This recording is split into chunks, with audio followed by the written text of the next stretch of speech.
Have you ever felt like you're quietly waiting for someone to give you permission to finally live your life? What if I told you that every second you wait for approval, a piece of your confidence is dying in silence? And here's the twist. Most people never realize the more attention you give to the outside world, the more disconnected you become from your own power. Let's be brutally honest. Most people spend their entire lives on pause, waiting for someone, anyone, to validate their thoughts, their choices, even their existence. They don't speak up until it's safe. They don't act unless it's popular. And in that hesitation, something vital fades. Confidence, real confidence, dies each time you put your self-worth in someone else's hands. Take a moment to reflect. How much of your mental energy is spent observing others, watching what they wear, how they talk, who they date, what they post? Social media has turned this obsession into a full-time job. It disguises comparison as entertainment, but it's not harmless. It's toxic. Every comparison you make is a quiet betrayal of your own growth. You're not evolving. You're downloading fragments of strangers and pretending they belong to you. You're not building yourself. You're assembling a collage of borrowed identities. And the Stoics, masters of inner strength, understood this long before algorithms existed. The more you fixate on the external world, the more fragile your internal world becomes. Marcus Aurelius once said, "It never ceases to amaze me. We all love ourselves more than other people, but care more about their opinion than our own." Isn't that wild? We're wired backwards. We ignore our inner compass and obsess over public approval. And that's exactly what the system wants. Individuals who are insecure, easy to manipulate, and too distracted to ever realize their true strength. But what happens when you decide to reject that script? When you stop living for applause and start investing in your own mind? Here's a truth that most don't have the courage to hear. The most confident people you admire weren't born that way. They simply stopped begging for permission. They turned inward, quietly and deliberately. They trained their emotions like warriors. They became immune to noise, to judgment, to rejection. Confidence doesn't grow from being liked. It grows from the unshakable belief that even if the world turns its back on you, you'll still stand tall. That's not just resilience, that's emotional freedom, and that's what we're here to unlock. You're not here to be liked. You're here to become unbreakable. So ask yourself, do you crave approval or do you crave power? If something deep inside you is already nodding, good. Because we're about to dive into one of the biggest lies you've been fed since childhood. And it starts with this. You see, in the previous part, we exposed the lie that you've been conditioned to seek validation in order to feel worthy. But that's only the beginning, because society doesn't just reward conformity, it punishes originality. From a young age, you're quietly taught to blend in, not stand out.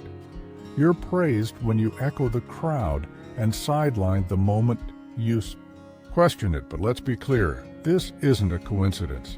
It's by design. They've wired you to think that confidence comes from being accepted. That if enough people clap for you, if you just shrink yourself to fit the room, maybe then you'll finally feel powerful. But here's the truth. They never told you that kind of power is a mirage. Chasing validation is like drinking salt water in the desert. It might quench you for a second, but it only leaves you more parched, more desperate. You get a brief high, but underneath it, your strength erodes. Marcus Aurelius once said, "The opinion of 10,000 men is of no value if none of them know anything about the subject." Think about that. So many of us are running after the applause of people who don't even understand themselves, people who are just as lost, just as confused. And here's where it gets darker. A person who constantly looks outward to feel worthy is the perfect consumer. They're always hungry for approval, always trying to prove themselves, always needing the next purchase, the next like, the next compliment to feel enough. That's exactly what the system thrives on. Because someone who is confident, truly confident, can't be sold insecurity. They don't need a designer logo to feel valuable. They don't chase followers to feel validated. The moment you stop feeding that machine, the moment you quit performing, something powerful happens. You become unpredictable. And unpredictable people, they're dangerous. They stop being part of the audience. They become the ones leading the show. They become rebels, threats, leaders. They're the ones who shake systems built entirely on your doubt and hesitation. Seneca once said, "The greatest obstacle to living is expectancy, which hangs upon tomorrow and loses today." And he was right. Every second you wait for someone else to affirm your worth is a second you're drifting away from your true self. But here's the turning point. Confidence isn't something you perform. It's something you choose. You don't wait for it to arrive. You declare it. Say it now, quietly or out loud. I am the source. That's not just a mantra. It's a reminder that you don't need to be liked. You need to be honest. You need to be whole. And when you finally choose your truth over their applause, you unlock a kind of freedom most people will never even glimpse. Now let's go deeper, because the next lie runs even colder and even closer to home in the last part. We uncovered a sobering truth. Confidence is not something you perform. It's something you choose. Now it's time to go even deeper, because this is where real transformation begins. This next principle separates those who merely talk about strength from those who actually live it. Number 2, the Stoic truth. The ancient Stoics weren't just philosophers sitting in ivory towers. They were warriors of the mind. While the rest of the world chased wealth, applause, and surface-level power, the Stoics were doing something radically different. They turned inward. True power, they believed, doesn't come from dominating others. It comes from mastering yourself. Marcus Aurelius, the Emperor of Rome, one of the most powerful men in recorded history, spent his quiet moments journaling, not about his victories, but about his flaws. He wasn't interested in projecting perfection. He was committed to facing his own weaknesses head-on. Why? Because the Stoics lived by this brutal yet liberating truth. You can conquer nations, lead armies, and still be a prisoner if you haven't conquered your own mind. That's why they didn't obsess over confidence. They obsessed over self-discipline, clarity, and the ability to stay grounded, especially in the face of chaos. They sought to become immune to the opinions of the ignorant. Take Epictetus, for example. Born into slavery, yet he rose to become one of the most respected voices in Stoic philosophy. His lesson was clear. You don't control your reputation, your image, or what others think of you. All you truly control is how you respond, and that's exactly where real confidence is built. It's not built in applause. It's not built in front of cameras. It's forged in silence, in those small, invisible decisions you make when no one's watching, the decision to say no when distractions knock on your door. The decision to train your mind rather than scroll it numb. The decision to breathe and remain still, even when the world around you spins in chaos. That's Stoic self-focus. To detach from the noise and anchor yourself in your mission. And once you begin to view your energy as sacred, you stop giving it away so cheaply. You stop explaining yourself to people who've never tried to understand. You stop debating with critics who don't even respect their own time. You stop forcing yourself into spaces where you must shrink to fit. Because a Stoic doesn't scream for validation. He commands quiet respect through restraint. So let me ask you this. What would shift in your life if, starting today, you stopped needing to be understood and focused entirely on understanding yourself? That single change would realign your posture, your presence, and ultimately, your purpose.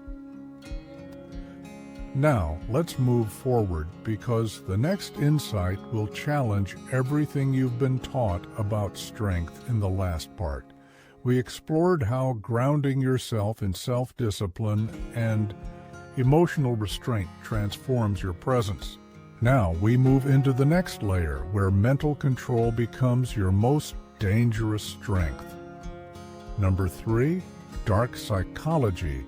The first principle, psychological detachment. This is where many fall short and why they'll never rise to true leadership. Because here's something the masses never figure out. The most powerful person in any room is rarely the loudest. It's the one who's the most emotionally detached. Not cold, not numb, just unshaken. This kind of person doesn't flinch. They don't get dragged into drama or baited into battles. They observe, they listen, they calculate, and most importantly, they stay calm. That's the edge of detachment. And it's one of the most potent tools in dark psychology. Why is it so powerful? Because the moment you allow someone to trigger you emotionally, they own you. They can steer your mood, control your choices, and pull you into battles you didn't choose. But when you are detached, you rise above the chaos. You're no longer playing their game. You're watching it unfold from the balcony. You don't move out of impulse. You move with purpose. And that shift, it makes you unpredictable. It makes you powerful. This is where Stoic philosophy meets dark psychological mastery. The Stoics never said emotions were evil. What they warned against was letting emotions dominate you. As Epictetus put it, when something happens, the only thing in your power is your attitude toward it. That's detachment in its purest form. You're not denying reality. You're simply refusing to be ruled by it. Picture it. While the average person is tossed around by every glance, every insult, every online comment, you remain still, quiet, controlled, focused. You've shifted from survival mode into command mode. And that kind of energy, it's magnetic, it's rare. People notice it and they respect it. Sometimes they even fear it, because deep down they can sense it.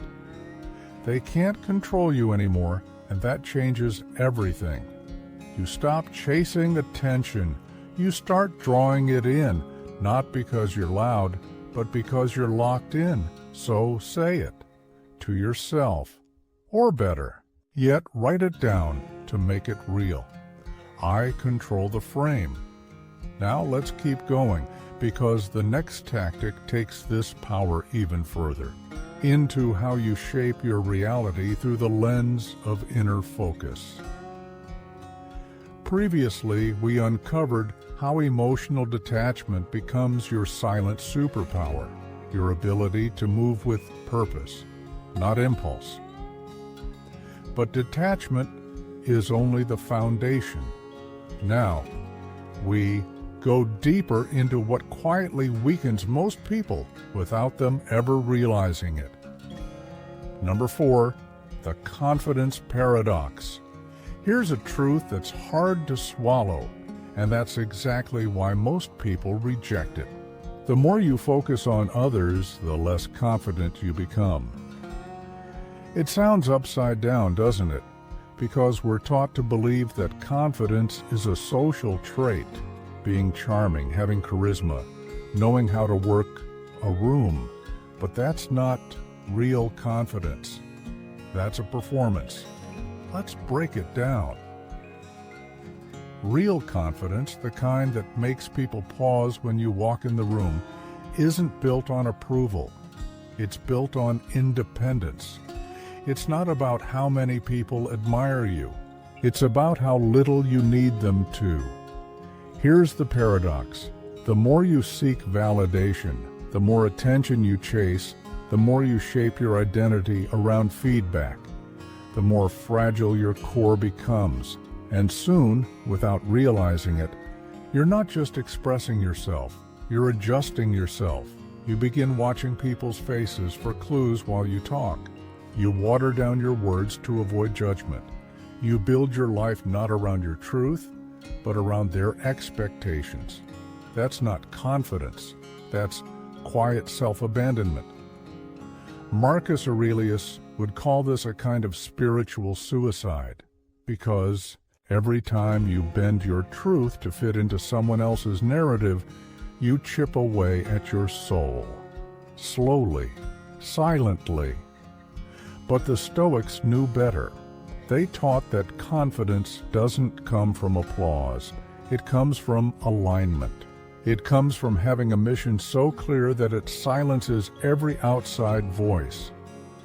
When you're deeply rooted in who you are and what you stand for, your movement changes. You stop apologizing for your energy. You stop over-explaining your silence. You stop dulling your edge to make fragile people feel more comfortable. Because the truth is simple. Confidence grows when comparison dies. And comparison only dies when your attention comes home to yourself. Not in a selfish way, but in a focused, intentional way. Because here's the thing. You will never be able to lead anyone else until you've learned how to lead yourself. So let's take this further, because next we're going to uncover the quiet shift that turns this inner leadership into real-world presence. So now that you've seen how true confidence begins by turning your focus inward, there's no going back. No more watching others. No more playing roles that shrink you. No more chasing approval from people who haven't even figured out how to respect themselves. From this point on, you lead. You don't chase. Let that settle in for a moment. Type it, say it, own it. I lead. I don't chase. That's the paradox no one teaches you.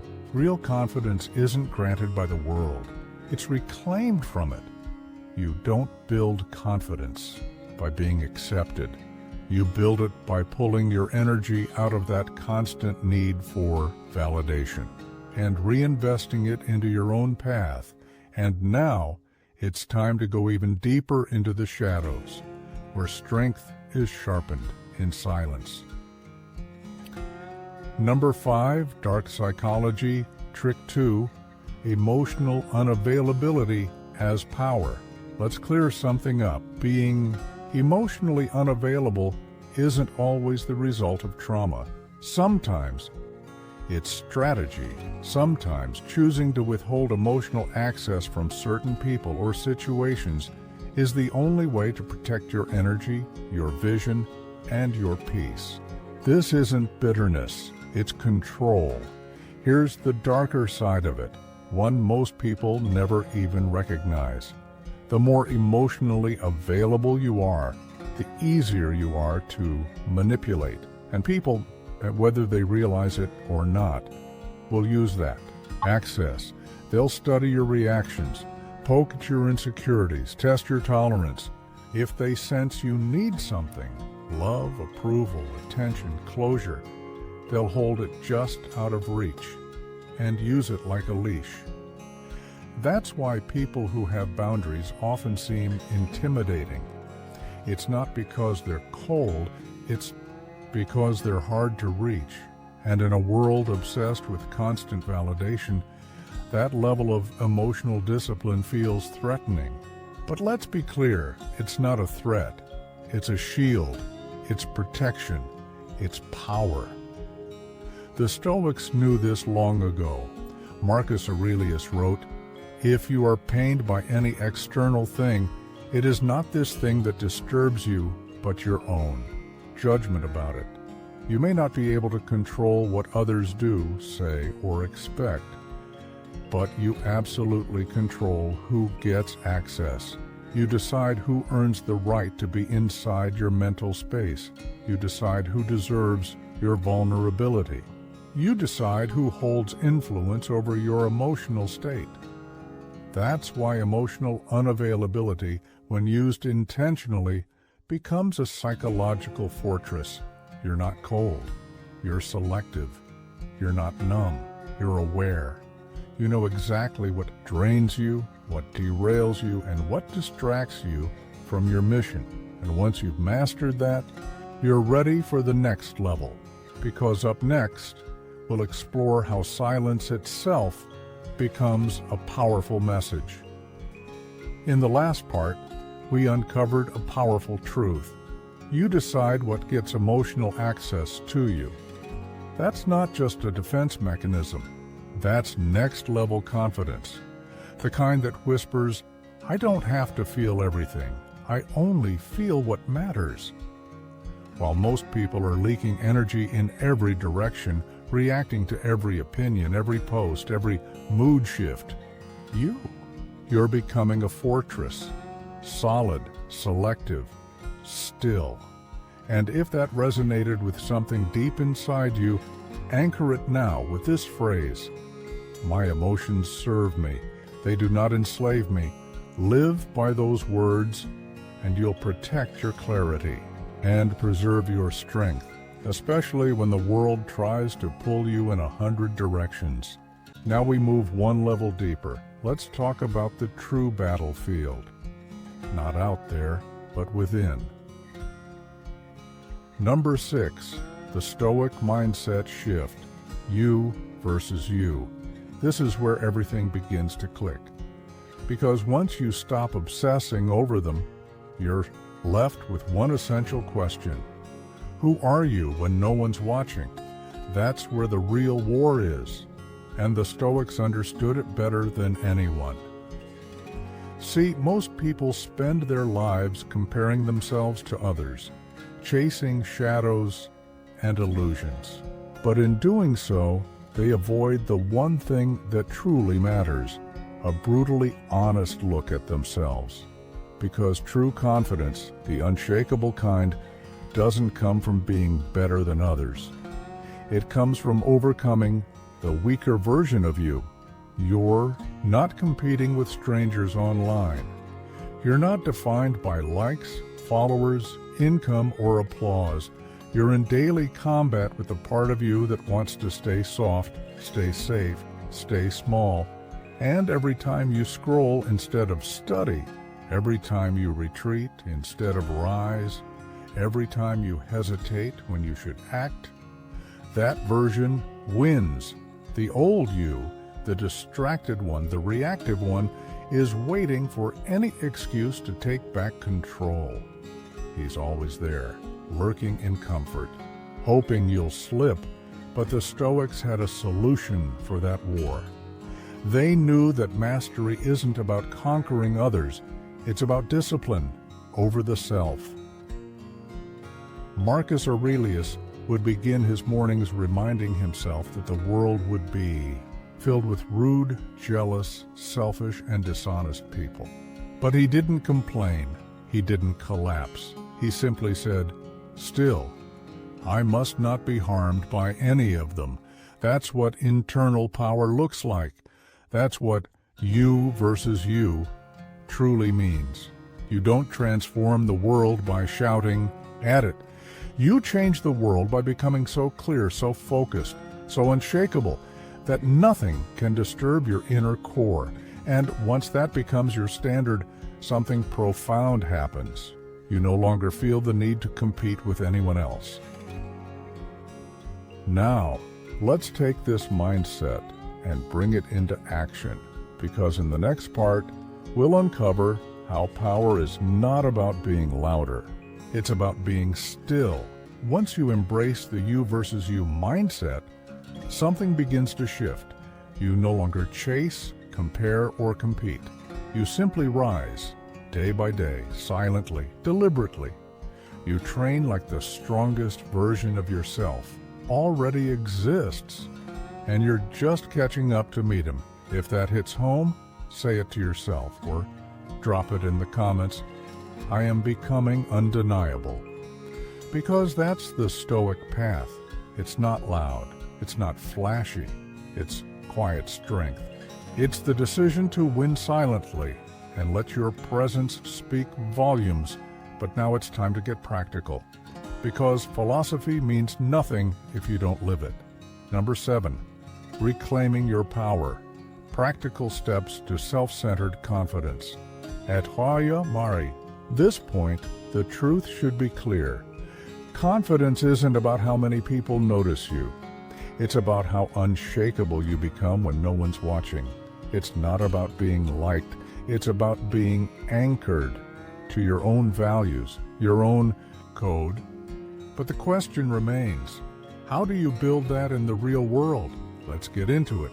No fluff, no hype. Just precise, grounded actions that shift you from reactive to undeniable. Step 1. Cut the noise. Your attention is your most valuable currency. Every minute spent watching someone else's life is a minute stolen from your own. So, unfollow distractions. Mute the noise. Unplug from anything that doesn't sharpen your edge. If you wouldn't trade lives with them, why are you letting them influence yours? Step 2. Ruthless self-auditing. Ask yourself every day, where did I fold today? Where did I let emotion overrule intention?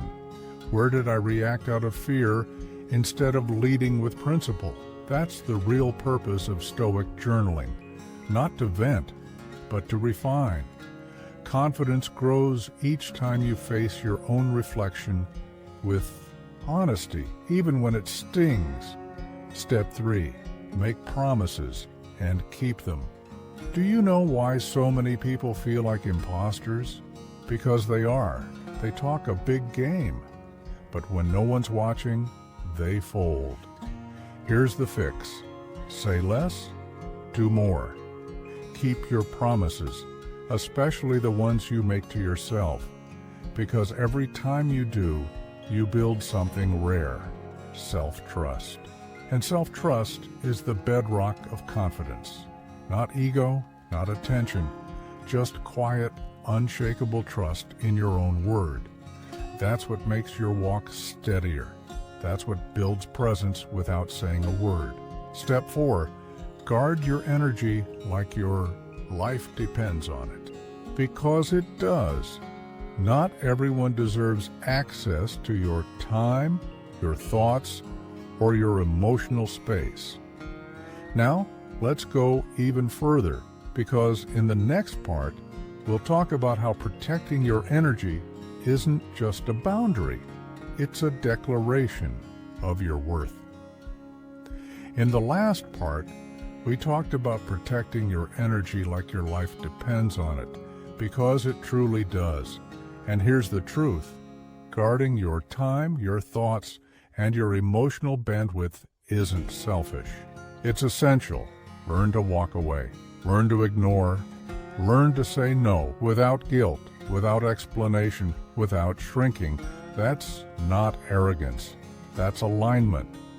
And once you begin living in alignment, something incredible happens. You move through the world with a calm, grounded confidence. Not loud, not dramatic, just steady like a mountain that doesn't need to prove it exists. Step 5. Choose obsession. Find something, a path, a craft, a vision, a mission. Then go deep.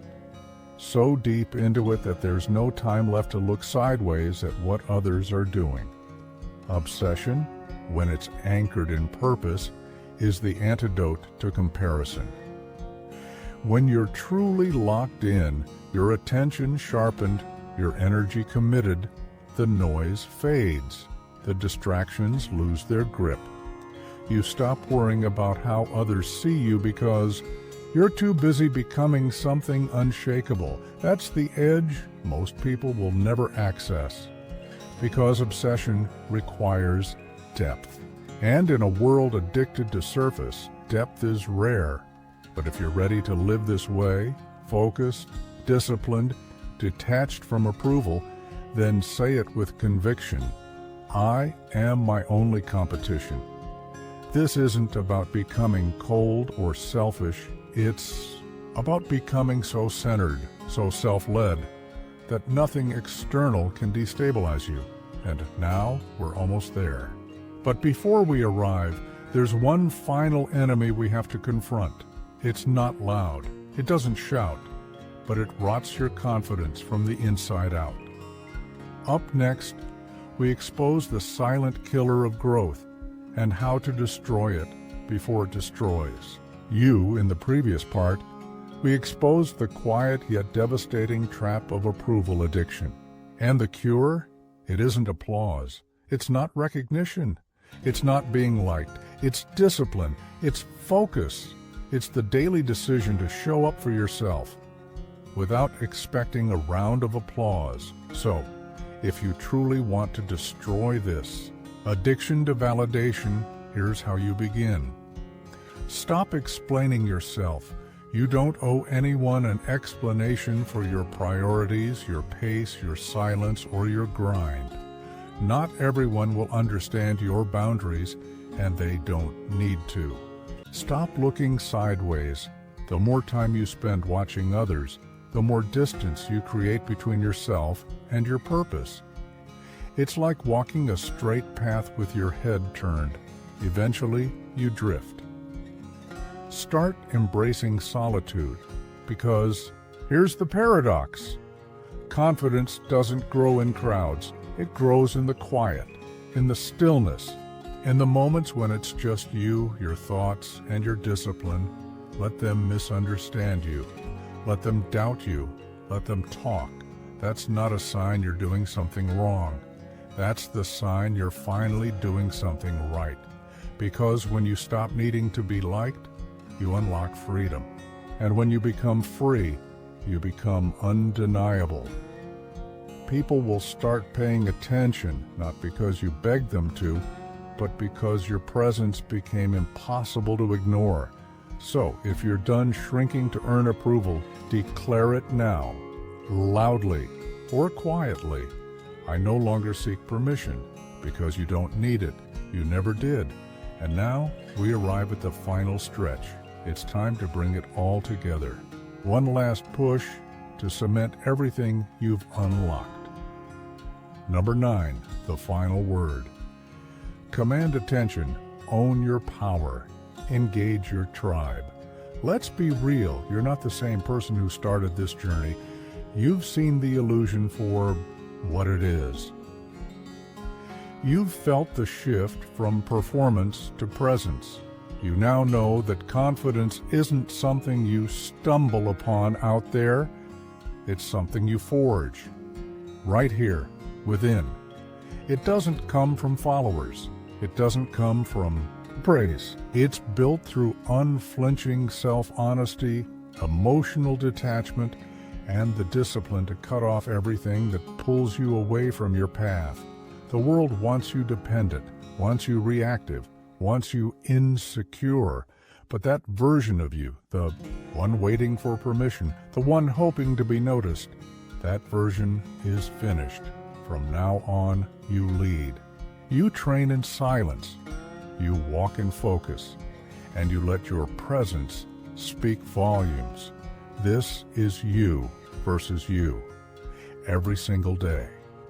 Because when you commit fully to your growth, when your attention returns home to yourself, the world has no choice but to pay attention.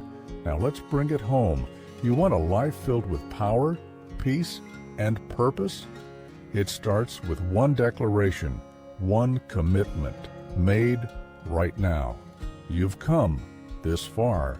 You've taken your power back, step by step. Now say this with conviction. I am the architect of my confidence. Say it again. Let it echo in your mind. Let it settle into your bones, because that's exactly who you are. You're not a victim. You're not invisible.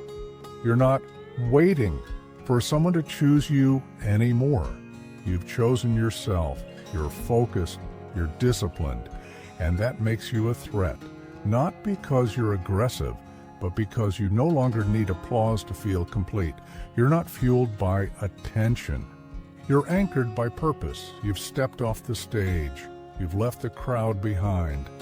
And now you walk a different path, the one built on presence, not performance.